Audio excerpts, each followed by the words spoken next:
iondolewe kwa jina la Yesu. Kama kuna roho iliyowekwa ndani mwako asiyo ya Mungu, iondolewe katika jina la Yesu. Wafalme wa pili chapter 7 number 3 tunasoma hapo sasa. Tunayosoma tu hapo kwa haraka tu. Uamuzi wako wa leo, ile ambayo unaamua kufanya, iko na matokeo mazuri ya kesho ama matokeo mazuri mabaya ya kesho. Sasa ni vizuri sana kuamua vizuri kila ambacho unafanya. Ni vizuri sana kuamua, na ni vizuri kuamua. Yule mama anasema kwamba pastor, ninaamua kufanya uamuzi. Mimi mwenyewe nimeamua. Matokeo ya uamuzi wako, matokeo mazuri ya kesho. Chochote ambacho unafanya leo hapa kinatokezea kuleta matokeo mazuri ya kesho. Na leo natangaza kwa jina la Yesu, yeyote ambaye atafanya uamuzi wa maisha yake, matokeo yatokezea mazuri kwako. Yeyote ambaye amedharauliwa, ukaonekana wewe ni ovyo, ukaonekana uwezi, natamka kwa jina la Yesu, Mungu akupatie nguvu ya kusababisha matokeo mazuri ya kesho. Kulikuwa kuna watu 4 wenye ukoma waliokuwa nje ya milango ya mji wa Samaria, ambapo walisemesana wao kwa wao, mbona tunakaa hapa tufe njaa? Hakuna maana ya kuingia mjini, kwa sababu huko tutakufa. Kwa hiyo hebu twende kwenye kambi ya Waamori. Inawezekana, sikia hapa weka mstari. Inawezekana, weka hapo mstari. Kama ni Biblia yako weka hapo mstari. Inawezekana ukabarikiwa leo. Inawezekana bwana yako akaokoka. Inawezekana ukawa mwanabiashara mkubwa. Nasema kwamba wakasema hivi, inawezekana wakatuua au wasuue. Hivyo kisa ilipoanza kuingia, wakaenda kwenye kambi ya Waamori. Lakini walipofika huko hapakukuwa na mtu, maana Mwenyezi Mungu alifanya jeshi la Waamori lisikie sauti kama ya jeshi kubwa lililokuwa na magari mafarasi. Waamori wakadhani kuwa mfalme wa Israeli amekodesha majeshi ya Wahiti wa Misri wakuje wawashambulie. Basi katika usiku huo Waamori wakakimbia wote ili kuyaokoa maisha yao, wakiacha mahema yao, farasi na punda wao, na hata kambi yao jinsi ilivyokuwa. Namba 7 tunafika namba 8. Sikiza vizuri sana, maana kana nisoma wenye ukoma wale 4 walipofika pembeni mwa kambi, wakaingia ndani ya hema moja, wakala na kunywa vile walivyopata humo. Wakachukua fedha, dhahabu na nguo, wakaenda wakaficha. Wakaingia katika hema nyingine, wakafanya hivyo hivyo. Lakini wakaambiana, tunalolifanya sio sawa hili. Habari njema tulio nayo leo, na ikiwa tutangoja mpaka asubuhi, bila shaka tutaadhibiwa. Twende mara moja tukawaambie watu wa nyumba ya mfalme. Amen. Sabo sema amen. Sumuda sema amen. Amen. Twende tukaambie watu wa nyumba ya mfalme. Amen. I like this. Napenda hii. Yaani decision ndio kuamua kwa English. Si ndio hiyo? Decision sio hivyo? Yaani walidecide ya kwamba hata tukiendelea kukaa hapa tutakufa.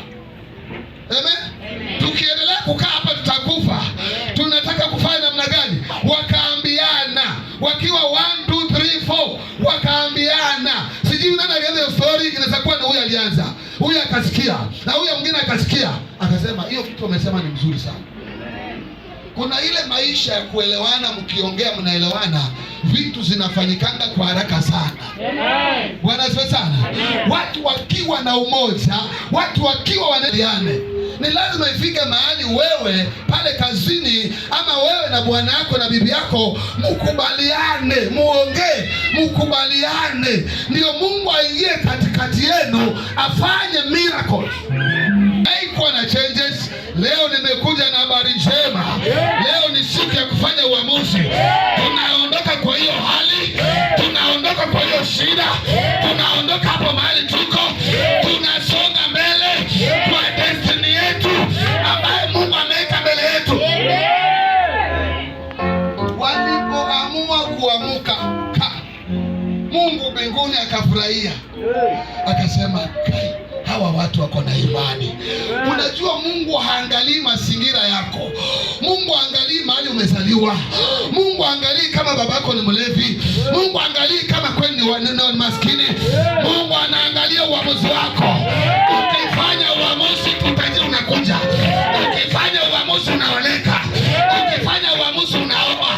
Ukifanya uamuzi, biashara iko. Uamuzi wako, matokeo ya kesho. Walipoanza kutembea, Mungu akatangulia na jeshi. Natamka kwa jina la Yesu, hiyo jeshi ilikuwa kubwa.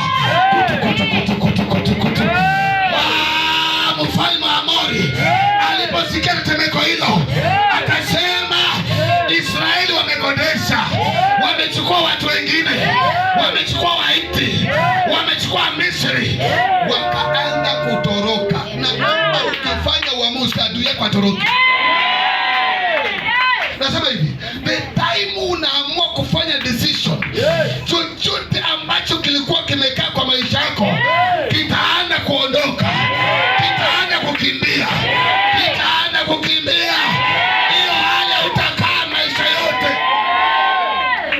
Ninasema hiyo jeshi ilipokuwa inaenda, yani spiritual, wakati unaamua uamuzi, wakati unaanza kujenga, usiangalie uko na msimari.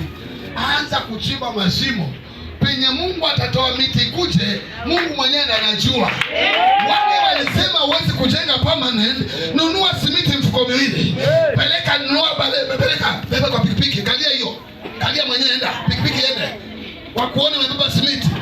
Wataanza kutoroka. Hiyo roho ya umaskini itaanza kutoroka yenyewe, maana itastuka, itaona mtu ambaye hajawahi ona. Biblia inasema kwamba miguu ya wale wenye ukoma walipokuwa wanatembea, jeshi isikika, jeshi kubwa.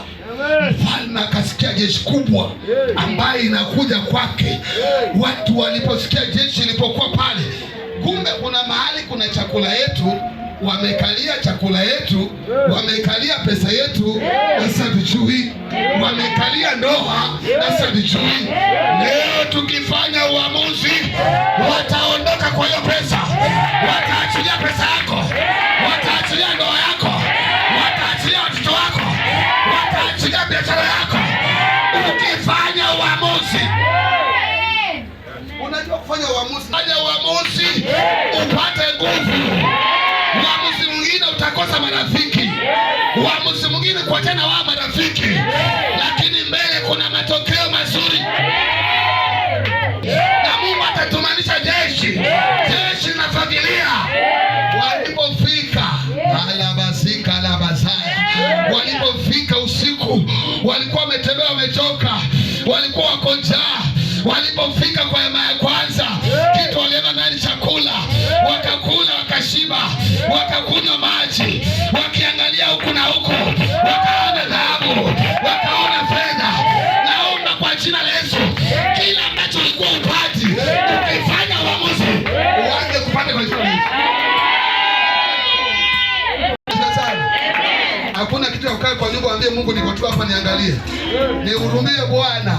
Hakuna kitu. Mungu angewahurumia hawa, angewahurumia, lakini vile walifanya uamuzi, Mungu akaanza kuwahurumia. Hakuna kukaa mahali pamoja ukilia kwa sababu ya mwanamke amekuacha, kwa sababu ya mwanamume amekuacha. You have to change your life. You have to decide what you want. Somebody say that. Hauwezi kaa mahali kwa sababu umefutwa, ukaanza kujihurumia. Kila wakati jiambie mimi ni mtu wa maana. Kila wakati jiambie mimi ni mshindi. Kila wakati jiambie mimi natoboa. Kila wakati jiambie mimi ni tajiri. Usikae mahali ukakaa ukajishika hivi. Hakuna hiyo. Utaendelea kuangamia. Wenye ukoma wako wapi hapa? Kuna wenye ukoma wanne hapa. Watu ambao wamedharauliwa, watu ambao wametukanwa, watu ambao wametengwa kifamilia, kindoa, watu ambao wametengwa kikazi, watu ambao wametukanwa majina, wakaitwa majina mabaya. Leo ni siku yenu. Ni siku yenu. Ni sherehe ya chakula. Leo ni sherehe hapa. Lazima ubarikiwe. Tunapendana. Make decision. Na kwamba lazima tuende. Hata kama tumetukanwa, hata kama umekudharau, hata kama umeachwa.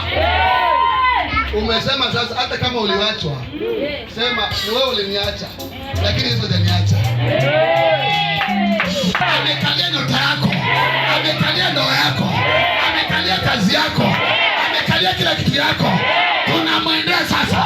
Tunamwendea sasa. Mahali yuko tunamfuata sasa. Amekutoroka. Sikuwe mingi. Yaani pesa sikuwe mingi. Make decision. Usiangalie watu wa kando na wewe. Lakini wakikubali kumeke na wewe decision, enda na wao pamoja.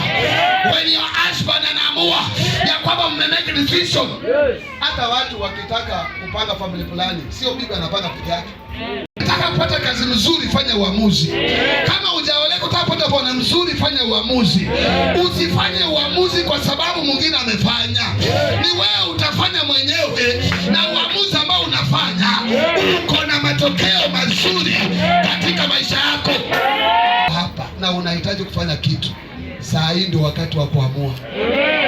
Amen. Mwezi huu wa 4 kama tunaingia Pasaka, ndio wakati wako wa kuamua. Kama adui wa umaskini wa kwenu wataanza kukimbia, maskini wa kwenu wa divorce wataanza kukimbia. Wakati utaamua useme hii mwaka haitaisha kama sijaoleka, na si kuoleka peke yake, nitakuwa nimeshika mimba. Wale maadui wa kwenu watatoroka.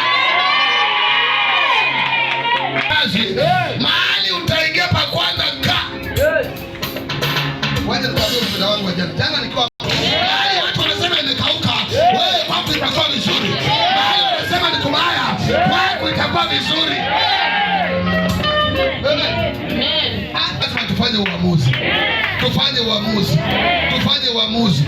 Usiishi maisha bandia. Kwa wale ndio kuoa, fanya uamuzi. Wacha ustasita. Kama umekaa kwa hiyo ndoa, huyo ndio bwana yako, umefanya uamuzi, kaa hapo. Ibrahimu alipofanya decision, Genesis chapter 13 number 8 to 15. Lakini kwa wale wenye ukoma ujue walitoboa. Ambaye mwanangu walitoboa. Ambaye mwanangu walitoboa. Amen. Tutasababisha make decision. Kitabu ni Mwanzo wa 13. Inasemaje? Mstari wa 8. Wa 8. Somo wa 8. Wa 8 inasemaje nani? Abrahamu akamwambia Lutu. Yes. Basi uwepo ugomvi, usiwepo ugomvi. Yes. Na kusihi. Yes. Kati yangu mimi na wewe. Twende pole pole hapo. Manake iko sawa. Wachungaji wangu, yes, na wachungaji wangu. Yes. Maana sisi tu ndugu. Sikiza hapa. Ibrahimu na Lutu wako mbali. Sikiza vizuri sana, nataka kufafanua hapo. Ibrahimu na Lutu hawajawahi kombana. Hii yote haiko mbele yako. Nchi hii yote haiko mbele yako. Basi ujitenge nami. Basi ujitenge nami. Na kusihi. Ukienda upande wa kushoto, yes, nitakwenda upande wa kuume. Ukienda upande wa kuume, nitakwenda upande wa kushoto. Angalia, ukifanya uamuzi saa nyingine muda anazaona uko soft sana. Muda ambacho kimekalia kwa maisha yako, kimekuwa kingumu kwa maisha yako. Hiyo magonjwa ambayo imekatalia, magonjwa ya ukoo, leo tunaitenga kwa jina la Yesu. Tunakutenga na hiyo magonjwa, na hiyo maskini, na hiyo maisha ambayo sio yako. Leo tunakutenga katika jina la Yesu. Ukitoka hapa, baraka za Bwana utakuwa umeziona.